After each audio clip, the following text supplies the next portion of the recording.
Welcome to Election Night 2014.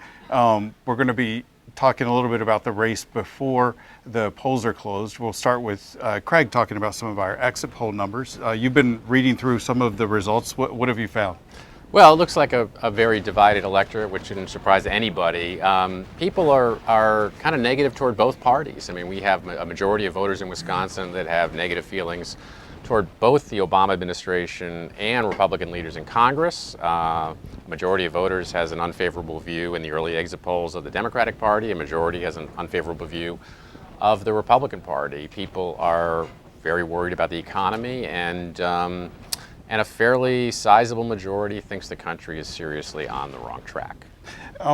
There's been some numbers in the past on the minimum wage. What have you see, what did you see on that? Well, the exit polls are asking about a number of different issues. The minimum wage is one where opinion is really kind of the most decisive. People, a fairly sizable majority favors raising the minimum wage. People are more divided over some other issues like health care, between, a plurality of people who think the health care law went too far, but not a majority, and other people who think it didn't go far enough or sort of was just about right.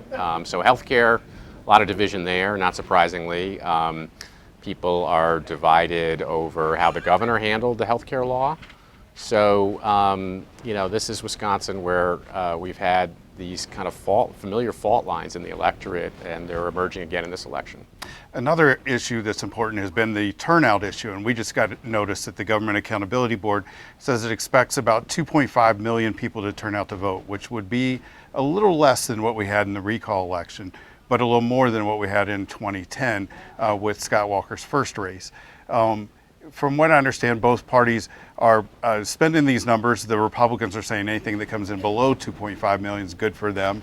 The Democrats are saying anything that comes in above 2.5 is good for them. But in truth, the number that I think you need to look for is to see if it gets up to 2.6 million, because then it seems to be that we'll be talking about a 50-50 race. But you have some doubts about the validity of such numbers? Well, it's just that, we've never had a November gubernatorial election with that level of turnout. I mean, the highest percentage turnout going back, to the post-war era is about 52%. And so you're talking about, 55, 56% if it gets up toward the recall level. But the number I'll be interested in following will be, what's the partisan composition of the electorate? Are there more Republicans than Democrats?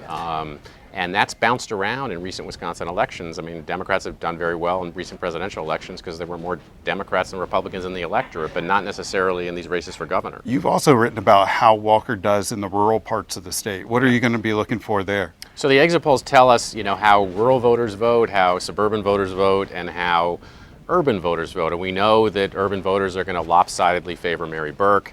The question is, that I'll be looking at is how big is Governor Walker's lead among rural voters, for example? It was very big in the 2012 recall. Will it be will it be smaller than that? What will his margins be among some of these groups that really have been a part of his coalition in the last few years? One area that I'm going to be focusing on is the Green Bay, Brown County area.